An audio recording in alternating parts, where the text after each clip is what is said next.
I stood in front of the mirror, my hands trembling as the lavender dress slid over my shoulders, its soft fabric whispering secrets I wasn't ready to tell. At 19, in the heart of a small liberal arts college in upstate New York, I was Evelyn Harper, the quiet girl who blended into lecture halls and dining commons, always in jeans and hoodies. But tonight, in the privacy of my dorm, I was someone else, someone I'd hidden for years. It started as a dare to myself, a quiet rebellion against the weight of expectation. Growing up in a conservative town, I'd learned to bury the parts of me that didn't fit me: love for dresses, my dreams of softness, my unspoken longing for women. But college was supposed to be different. Here, in this ivy-covered bubble, I could be free. So one crisp October evening, I locked my door, pulled the dress from its hiding place under my bed, and let myself become the Evelyn I'd always imagined. The mirror reflected someone new. Auburn hair framing a face that felt alive, brown eyes bright with possibility. I spun, the dress flaring, and for a moment I was weightless. Then came the knock. My heart stopped. I froze, the hem of the dress still swaying, as the door creaked open unlocked, despite my certainty I'd secured it. Standing there was Clara Gwynn, my roommate's friend, her short black hair tousled, green eyes wide with surprise. At 20, Clara was everything I wasn't. Bold, unapologetic, with a laugh that filled rooms and a presence that demanded attention. She was a junior, majoring in sociology, always surrounded by a rotating cast of friends who adored her. "Evelyn," she said, her voice soft but curious, "what's this?"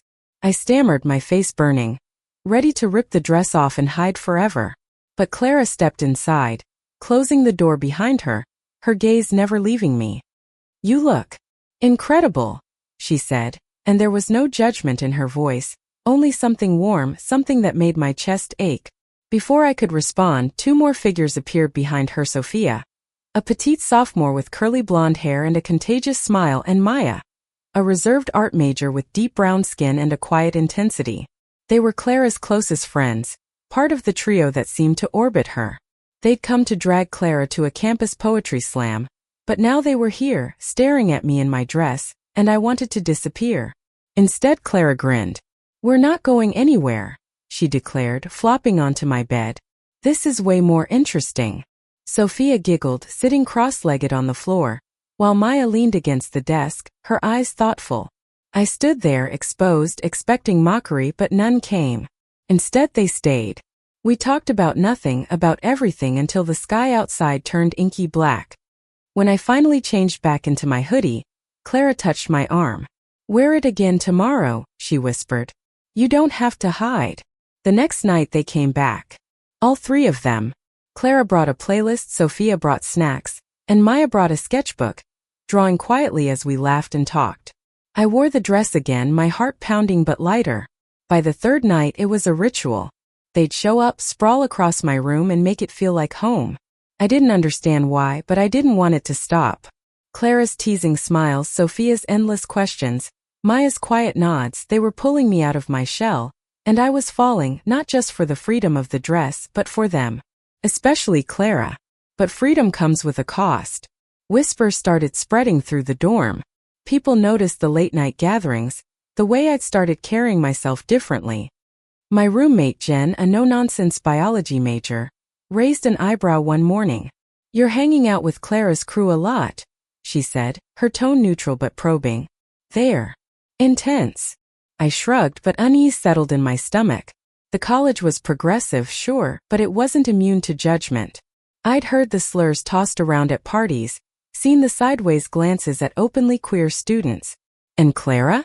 She was out, proudly so, but her confidence came with enemies, people who called her too much, who sneered at her unapologetic swagger.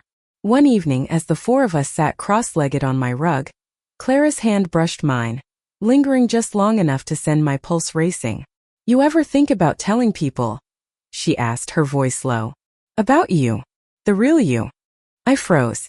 The dress was one thing, but admitting I was a lesbian, admitting I was falling for her, was another.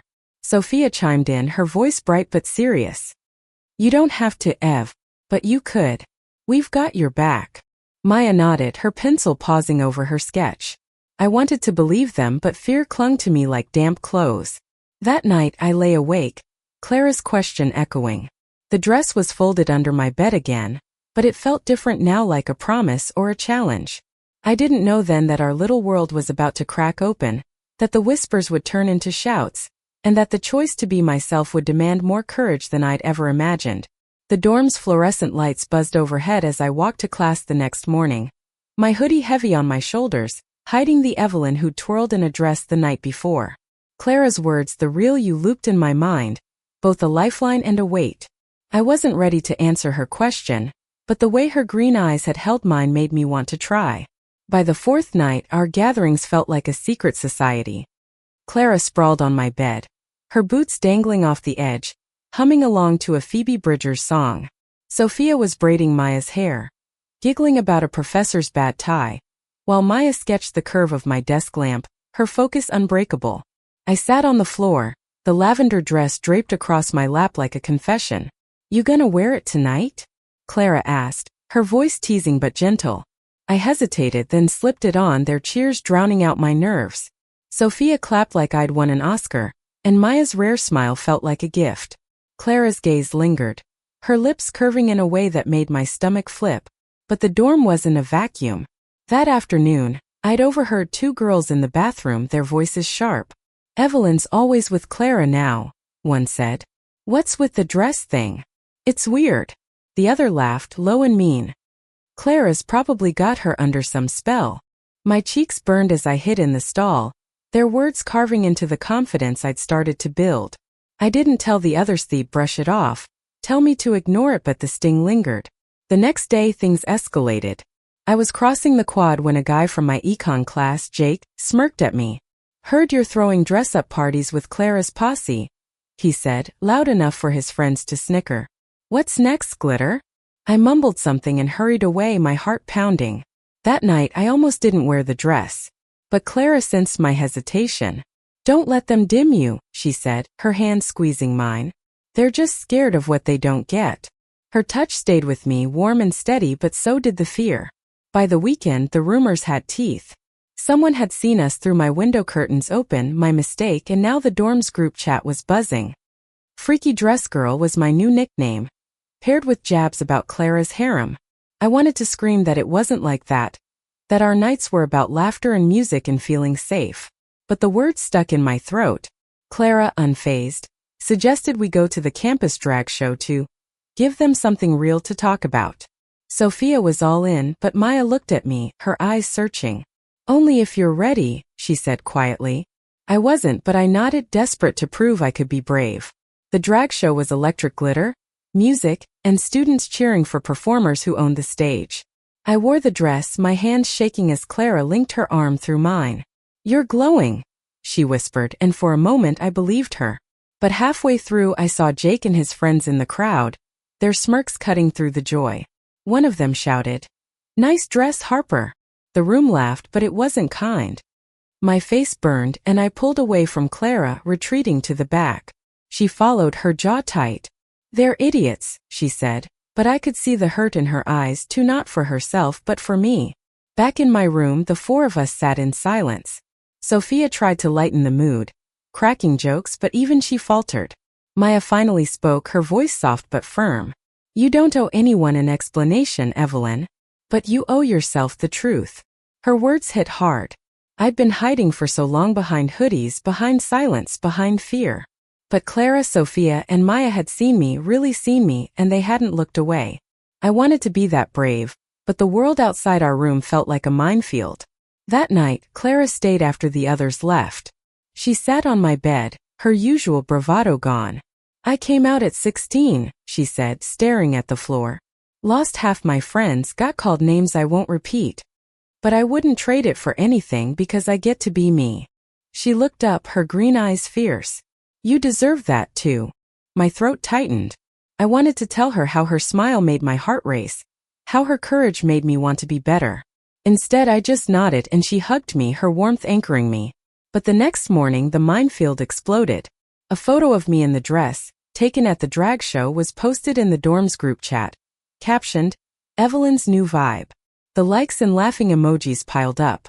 My stomach dropped. Jen, my roommate, knocked on my door, her face grim. "You need to see this," she said, showing me her phone.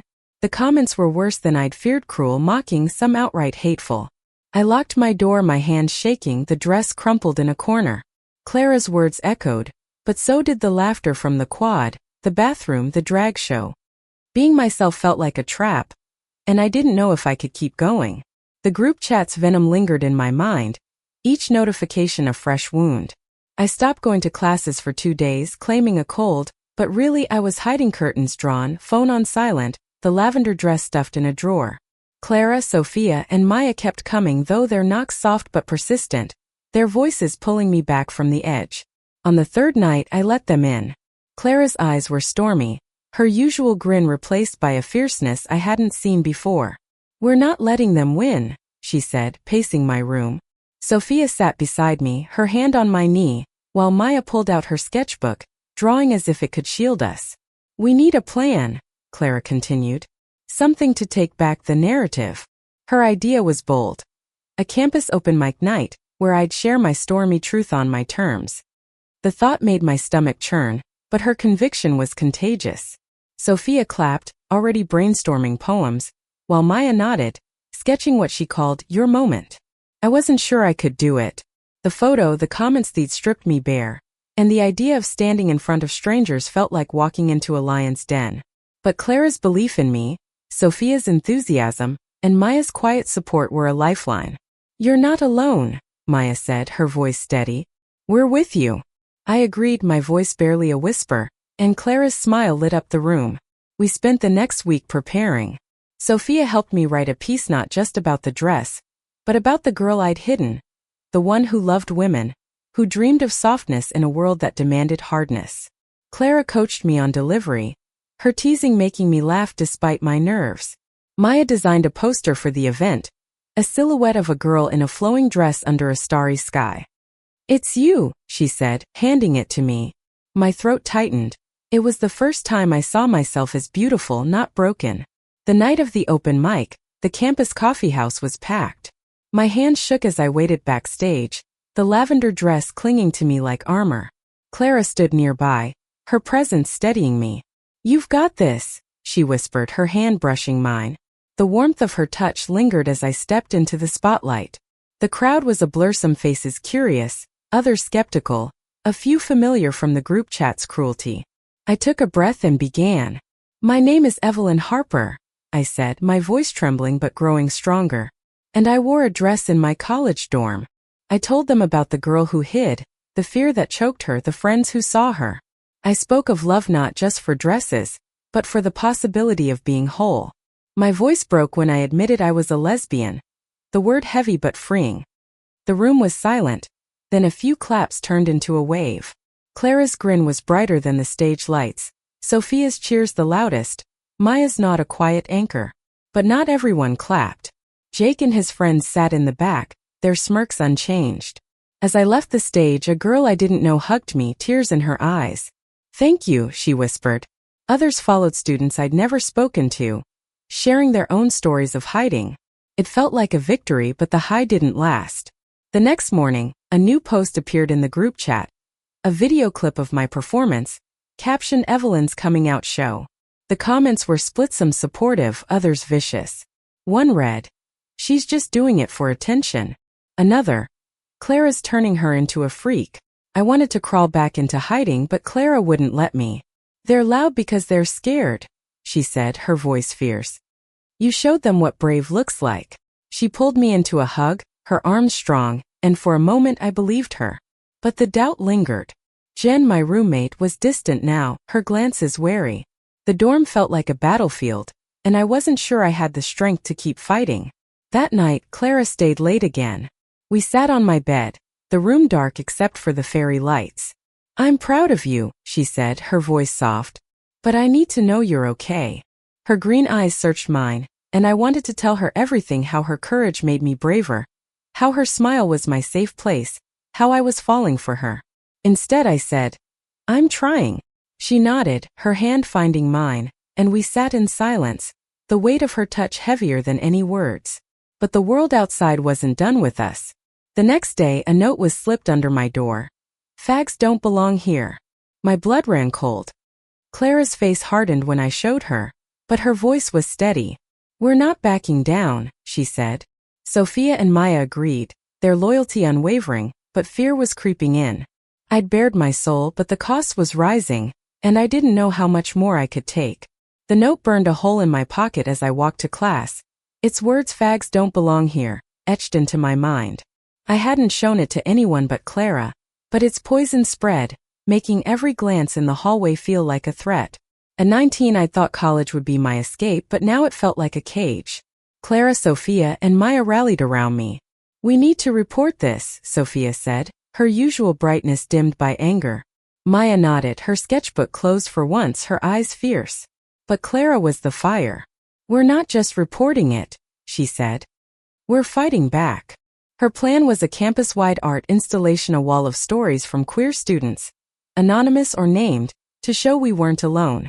I hesitated, the note's hatred still raw, but their resolve pulled me in. "Okay," I said, my voice shaky but determined. "Let's do it." We spent days collecting stories. Maya led the design, turning words into art quotes painted on canvas, sketches of faces, symbols of pride. Sophia spread the word, her charm pulling in students who'd never spoken up before. Clara and I worked side by side, her energy infectious, her hand brushing mine as we hung posters. Each touch felt like a promise, but I was too scared to name it. The installation went up in the student center, a riot of color and truth. My story was there, anonymous but bold.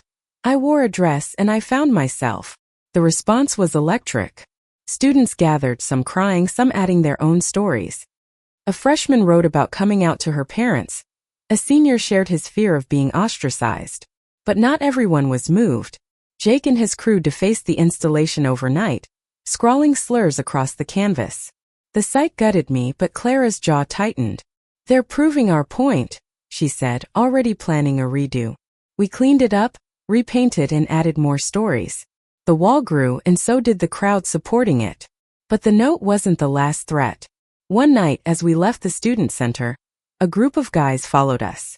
"Hey, dress girl," one called, his voice slurred with beer. Clara stepped in front of me, her stance defiant. "Back off," she said, her voice low but lethal. They laughed but retreated, and I realized how much she was risking for me. Back in my room I broke down. "I'm dragging you all into this," I sobbed. Sophia hugged me, Maya squeezed my shoulder, but Clara knelt in front of me, her green eyes blazing. "You're not dragging us anywhere," she said. "We're here because we want to be. Because you're worth it." Her words cracked something open in me. That night, after Sophia and Maya left, Clara stayed. We sat on my bed, the fairy lights casting shadows. "I'm scared," I admitted, my voice barely audible. "But when I'm with you, I feel like I can do this." Her smile was soft, vulnerable in a way I hadn't seen. "Evelyn," she said, her hand cupping my cheek, "you have no idea how much you mean to me." My heart stopped. Before I could think, I leaned in, and our lips met, a tentative, electric kiss that felt like coming home. When we pulled back, her eyes were bright with tears. "I've wanted to do that for weeks," she whispered. The kiss changed everything. Clara and I were inseparable now. Her hand in mine as we walked to class, her laughter my anchor. But the world wasn't kind. Jen moved out, citing personal reasons, but her cold shoulder said enough. The group chat exploded again, this time with photos of Clara and me holding hands. The comments were brutal. "Disgusting. They're shoving it in our faces." Clara laughed it off, but I saw the strain in her eyes. She was strong, but she wasn't invincible. The administration finally stepped in, investigating the note and the vandalism. They held a town hall, and Clara insisted we speak. Standing in front of the campus, I told my truth again, Clara's hand in mine. "I'm not hurting anyone," I said, my voice steady. "I just want to be me." The room was divided, some clapped, others walked out, but it felt like a step. The administration promised action, but change was slow. The threats didn't stop, and I started checking my door twice at night. Clara, Sophia, and Maya became my shield. We kept the installation alive, adding new stories daily. But the weight of it all was crushing me. One night, alone with Clara, I confessed, "I don't know if I'm strong enough." She pulled me close, her voice fierce. "You don't have to be strong alone. We're in this together." Her kiss was a promise, but the fear lingered. The world was watching, judging, and I didn't know if our fight could withstand it.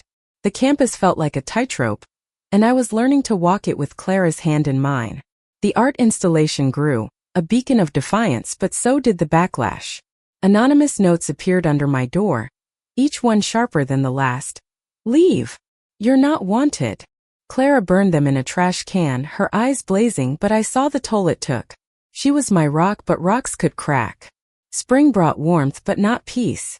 The administration suspended Jake for the vandalism, but his friends kept the hate alive. Their glares a constant reminder that we weren't safe. Sophia and Maya stayed close, their loyalty unwavering. Sophia organized a pride rally, her energy infectious, while Maya painted a mural for the students and Tara girl in a dress, surrounded by stars, her face unmistakably mine. It's how I see you, she said, and I hugged her, tears in my eyes. Clara and I stole moments where we could, kisses in the library stacks, quiet nights in my room, her head on my shoulder as we dreamed of a future where we didn't have to fight. But the fight found us. One night, as we walked back from the rally, a bottle shattered near our feet, thrown from a passing car. Freaks! Someone shouted, their voice swallowed by the night. Clara pulled me close, her body trembling, and I realized she was as scared as I was. We ran back to my dorm, locking the door, and collapsed on my bed, holding each other until dawn. The next day I made a choice. I couldn't keep hiding, not from the hate, not from myself. I wore the lavender dress to class, my chin high, Clara's pride radiating beside me. Whispers followed, but so did nods of respect. A professor pulled me aside, saying, "You're changing things here, Evelyn." It didn't erase the fear, but it gave me purpose. Clara, Sophia, and Maya were my strength, but I had to find my own. The semester's end brought a final open mic, bigger than the first. I stood on stage, the dress flowing, Clara, Sophia, and Maya in the front row. "This is for anyone who's ever felt invisible," I said, my voice clear. I spoke of love, not just mine for Clara, but the love of friends who saw me, the love of a community that could grow. I spoke of pain, of fear, but also of hope. The applause was deafening, and for the first time I felt like I belonged. The threats didn't vanish, but they grew quieter. The administration implemented new policies, and the installation became a permanent fixture. Clara and I started planning a summer together, maybe in a city where we could walk hand in hand without looking over our shoulders. Sophia promised to visit, her laughter already filling our plans, while Maya sent me sketches, each one a reminder of our bond. On the last night in the dorm, the four of us sat on my rug, fairy lights glowing. The lavender dress hung on the wall, no longer hidden. "You changed us too," Sophia said, her eyes bright. Maya nodded, her sketchbook open to a drawing of us four, laughing. Clara took my hand, her smile soft. "You're my home, Evelyn," she whispered. I kissed her, my heart full, knowing that whatever came next, we'd face it together. The dress had been my rebellion, my truth, my bridge to them.